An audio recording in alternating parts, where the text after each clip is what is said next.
निश्चित रूप से वार्ता काफी सौहार्दपूर्ण, सहानुभूतिपूर्ण उन्होंने वार्ता की है, संवेदनापूर्ण वार्ता की है, भाई की तरह उन्होंने वार्ता की है, तो निश्चित रूप से सकारात्मक है। और इसके लिए मैं भारतीय जनता पार्टी और एनडीए की भूरी भूरी प्रशंसा करता हूं। और हम लोग आज कह दिए हैं उनको कि समस्या मुक्त शिक्षक होगा और 4 लाख शिक्षक एनडीए के साथ होंगे।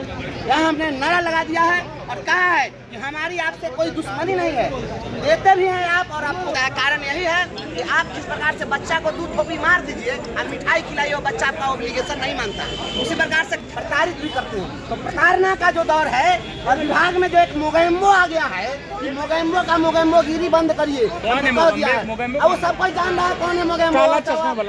पूरा काला चश्मा फेमस हो गया है, वो मोगेम्बो फेमस है।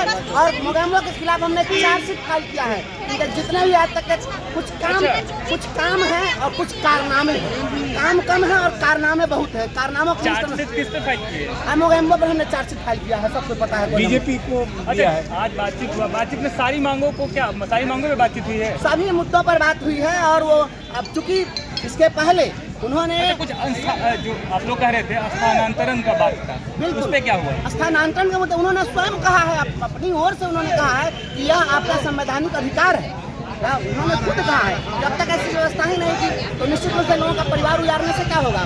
परिवार उजाड़ना किसी का उद्देश्य नहीं होना चाहिए वह बहुत, लेकिन अभी तक चूंकि यह मैं नहीं कर सकता हूँ। उन्होंने अपनी सहानुभूति दिखाई है, निर्णय लेना है। भरोसा बिल्कुल भरोसा है, निश्चित रूप से भरोसा है। जब एनडीए की सरकार रही है तब तक इन लोगों ने पहल की है तो कुछ न कुछ मिला है। आज बीए चौधरी सक्षमता परीक्षा पे वो 5 अटेम्प्ट की बात, ऑफलाइन और ऑनलाइन की बात की है, उस पर क्या बातचीत हुई? हम लोग उनसे ऑफलाइन और ऑनलाइन तो मांग ही नहीं रहे हैं, हम तो कह रहे हैं कि परीक्षा नहीं लीजिए। हमने माननीय सम्राट चौधरी जी को कहा है कि भारतीय जनता पार्टी की सरकार है मध्य प्रदेश में, और मध्य प्रदेश में भारतीय जनता पार्टी की सरकार ने वहाँ के जो लोकल बॉडीज, जो स्थानीय निकाय शिक्षक थे, उनको शिक्षा विभाग में 1 जुलाई 2018 के प्रभाव से सीधे सामंजित किया बिना किसी परीक्षा के।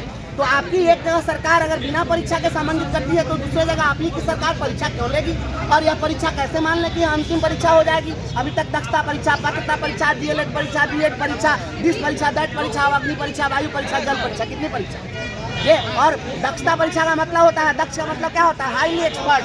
जो हाईली एक्सपर्ट है उसके बाद आप कहिएगा कि आप सक्षम है कि नहीं, ये सक्षमता परीक्षा दीजिए। एक बार किसी को मिस्त्री भी क्लियर कर दीजिए, लेबर के लायक है कि नहीं, इसका जांच करो, इसकी परीक्षा दो।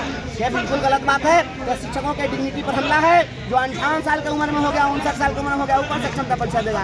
पोता और दादा एक साथ परीक्षा देगा? अरे किसी की भी कोई गरिमा होती है? जब माननीय मुख्यमंत्री जी सदन के अंदर बोलते हैं तो जो उनके बेटा से भी छोटे उम्र के विधायक है तो कहते हैं कि अपने बाप से पूछो, फिर भी कोई बुरा नहीं मानता है। क्यों? वो हमारे ज्येष्ठ श्रेष्ठ हैं। उसी प्रकार से हमारे यहाँ जो है वह पैरेलल नहीं हो सकता माननीय मुख्यमंत्री जी का, उम्र में इतना फासला है। तो कोई 59 साल में चला गया, उसको परीक्षा में बैठा दीजिए 18 साल के बच्चा के साथ, इतना हास्यास्पद। यह सोचना पड़ेगा। परीक्षा नहीं देंगे आप लोग? बिल्कुल परीक्षा नहीं देंगे। संतुष्ट है? उप मुख्यमंत्री से बातचीत हुआ है, कितना संतुष्ट है?